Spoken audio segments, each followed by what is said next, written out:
Hi, everyone. Just responding to exercise one, the definition of biblical social justice and the challenges that I've encountered. Really, the starting point for me was looking at Genesis chapter 1, 26, 27, and the doctrine of being created in God's image. That starting point says to me that, and that doctrine specifically states that with that in place, if we are created in God's image, then every human being has intrinsic dignity and worth. So, taking that as the foundation, I jumped off from there to say, to me, social justice is all about taking action. And it's taking action to meet God's expectations for society.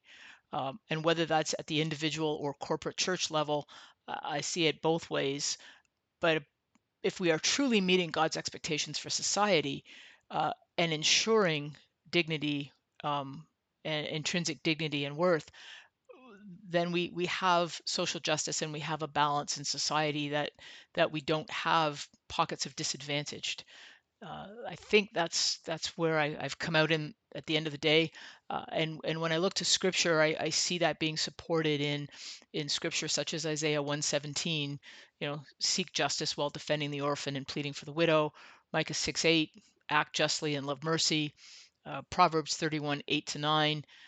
Speak for those that cannot, defending the rights of the poor and needy. So, if we truly are obedient to God, we should be working to ensure God's expectations for the disadvantaged are met. So that's kind of how my definition came together. The specific challenges, at first, I really struggled with this piece of it.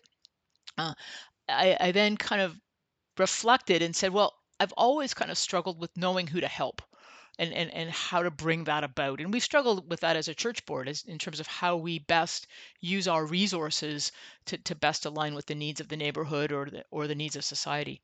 Um, I've also struggled with how to help in the best way to provide the best outcome.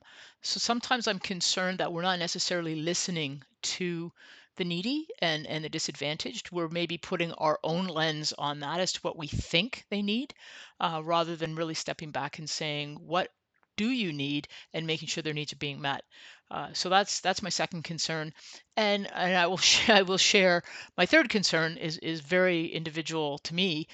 Since COVID, I seem to have some germophobic tendencies that create anxiousness for me at times in field ministry, particularly in areas where maybe there's some poor and needy, and hygiene is not where it should be, and that's my problem. In fact, all of these challenges can be overcome with appropriate thought and prayer and training and practice, but that's where I find the challenges that I've struggled with enacting social justice. Anyway, looking forward to some great conversation. Thanks, everyone.